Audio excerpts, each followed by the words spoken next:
Mga kaparokya, bago natin umpisahan ang online viewership ng dalawang pananghaliang programa dito sa bansaang It's Showtime at ang Eat Bulga ngayong araw po ng Sabado, ay ibabahagi ko po muna sa inyo ang ilang naganap sa dalawang pananghaliang programa ngayong episode. Pero bago yan mga kaparokya, magpapakilala po muna ako sa inyo. Ako nga po pala si Mervin, the man behind Kaparokya TV. So yun nga po mga kaparokya, kaganina po ay ginanap ang Grand Finals ng Salute to Talent sa Eat Bulaga at malaking papremyo po ang ibinahagi nito sa nasabing noontime show or sa mga nagsipagwagi sa nasabing segment na Salute to Talent na pinerform nga po sa Eat Bulaga. So yun nga po mga kaparokya, umpisahan natin sa ating online viewership or sa highest viewership na naabot ng dalawang noontime shows kaninang episode. So ang It's Showtime po mga kaparokya, umabot lamang po sila ng 88,000 views at para naman po sa Eat Bulagay 119,000 views. So kanina nga po mga kaparokya ay present si Ann Cabogabol Vice Ganda. So balit kahit present po ito mga kaparokya ay hindi po umabot ang views po nila ng 100,000 na kung saan ito po yung average views ng nasabing noontime show. So araw din po mga kaparokya ng Sabado na kung saan ay mostly ay mataas po ang views na naabot po ng dalawang pananghaliang programa dahil special day nga po ito para sa 2 noontime show. So balit hindi nga po umabot ng 100,000 views ang It's Showtime kahit na present nga po si Vice Ganda. So again, 31 views ang pagitan ng dalawang noontime shows. Pabor nga po yan sa Eat Bulaga. Kanina nga rin po mga kaparokya ay 5 gap po ang umabot sa ads na lumabas sa Eat Bulaga. Pero bago natin ibigay yung ads na lumabas sa Eat Bulaga kahapon nga po ay may 48 TV ads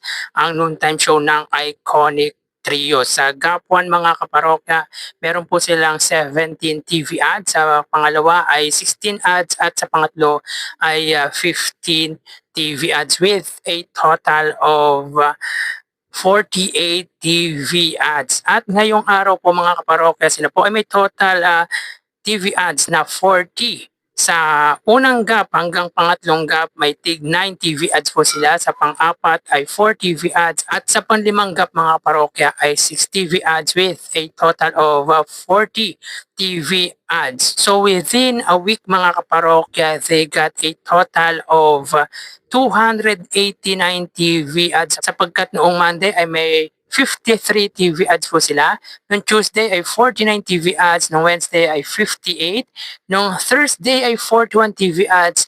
Last episode ay 48 TV ads at today's episode ay 40 TV ads. So ngayong araw pa po ang pinakamababang ads na lumabas sa pananghaliang programa ng Tito Vic and Joey. At hindi po nito naabot mga kaparokya yung 292 TV ads or 292 total ads na naabot nga po or nakuha po nito last week. So again, 289 na TV ads sa loob po ng isang linggo ang nakuha ng Eat Bulaga pagdating sa ads count po nito.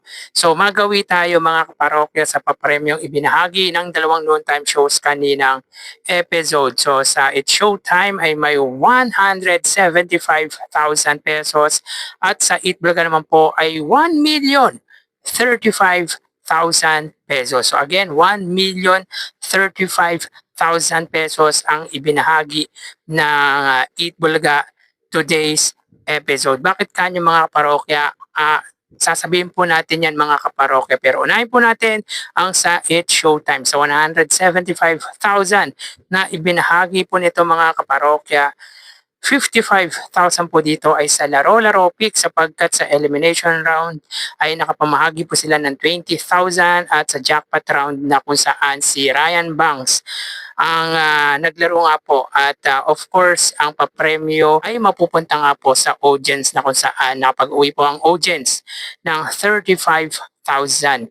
Pagdating sa tawag ng tanghalan, sila po ay may total na 120,000 pesos sapagkat Yung 2 winners po ay nakapag-uwi ng tig 40,000 with total of 80,000 at yung 2 non-winners mga kaparokya ay tig 20,000 pesos. So ang total po nito mga parokya ay 120,000 pesos. So again, 175,000 prizes given ang naibahagi ng It's Showtime. Samantalang para po sa Itbulaga sa Sugod Bahay, sa mga nakapanood po ng Itbulaga kanina, sa Sugod Bahay ay 85,000 sapagkat meron pong bata na dapat dinala or dinadala yung mga nakapila sa Sugod Bahay. Subalit mayroon pong isa na hindi po nakapagdala. Kaya instead na 90,000 ang ipinamahagi ng Sugod Bahay ay 85,000 lamang sapagkat ang winner po ay nabigyan ng 50,000. Sa shoutout mga kaparokya, yung EB shoutout, nagbigay po sila ng 10,000 plus grocery package. Sa Gimme 5 ay 80,000 pesos dahil na perfect po yung jackpot round ng Gimme 5. Subalit yung sa audience ay dalawa lamang po ang nakapag-uwi. Yung Ninong, yung Double Cards Ninong at Ninang ay 50,000 po ang ibinahagi ni na Jose Manalo at yung clone nga po ni Miley Cyrus. Sa The Clones Open, 2 participants lamang po ang naglaro at isa nga lang po ang nakapag-uwi ng 10,000. Sayang at 20,000 po sana, subalit hindi po nasagot yung double the money. Pagdating naman po sa Salute to Talent, sila po ay nakapamahagi ng 800,000 pesos. So, thank you nga po pala sa mga judge nito mga kaparokya tulad niya po ni Moy Ortiz, ni Jaya at ni Miss Kule Desma. So ito po ay mga suki na po mga kaparokya ng Itbulaga pagdating sa pagja-judge. Si Moy Ortiz ng The Company at si Miss Kule Desma. Of course mga kaparokya, it was nice to be back sa entablado ng Itbulaga si Miss Jaya sapagkat alam naman po natin nung time na nasa GMA pa po ang Itbulaga ay madalas na bibisita po doon si Miss Jaya. So sa papremyo mga kaparokya, yung second runner-up nakapag-uwi po ng 100,000.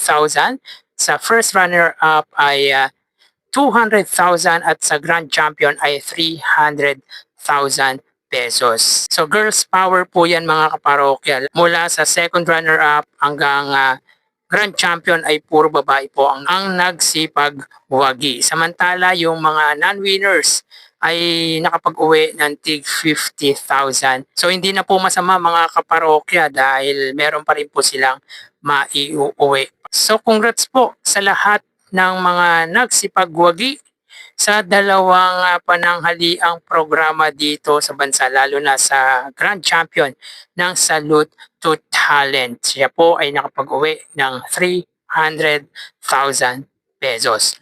So tara ating alamin ang online viewership ng dalawang bigati noontime shows. Para sa Itbulaga Under TVJ Facebook page na may 3.7 million followers at sa It's Showtime po na may 19 million followers.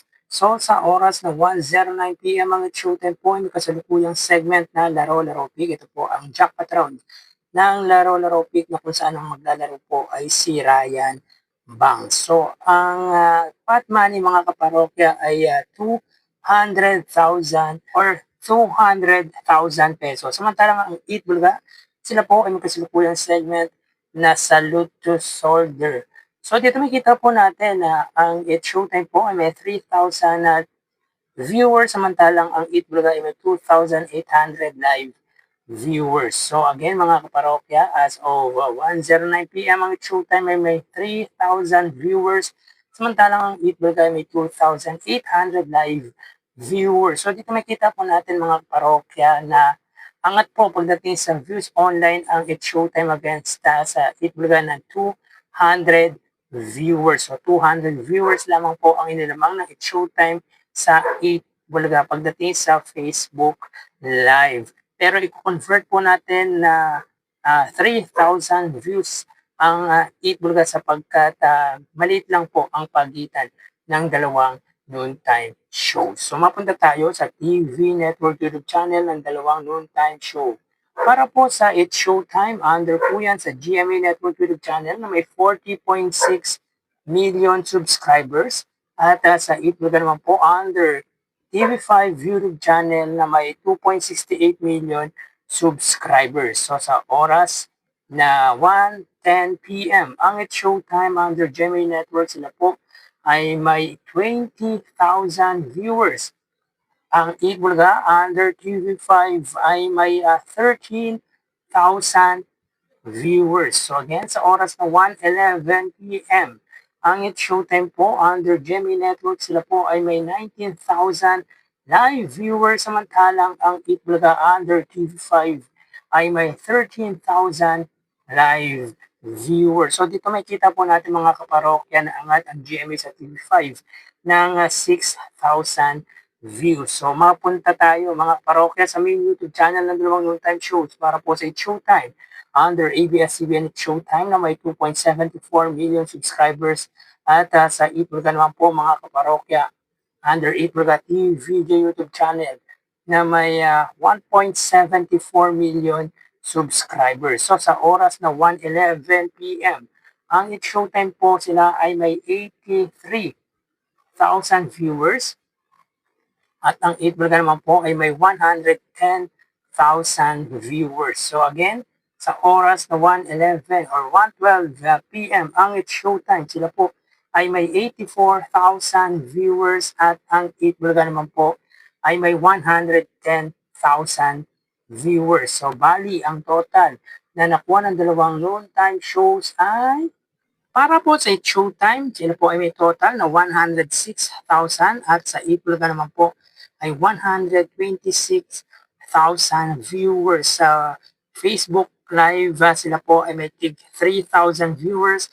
Sa TV Network YouTube channel, 19,000. Sa GMA, 13,000. Sa TV5 at sa main YouTube channel, 84,000. Sa It's Showtime at 110,000 naman po sa Itbulaga. So again, ang It's Showtime ay may total na 106,000 views at ang Itbulaga ay 126,000 total views. So dito mga parokya ay 20,000 views ang pagitan ng dalawang noontime shows. Pabor po yan sa Itbulaga. So yan po lumalabas sa kanilang online viewership mga kaparokya at dito ay panalo. Wagi angat ang pananghaliang programa ng Tito Vic and Joey against sa pananghaliang programa ng GMA Network at ng ABS-CBN na It's Showtime. So magpapaalam na po ako sa inyo mga parokya. Mag-iingat po tayo palagi. Thank you and God bless.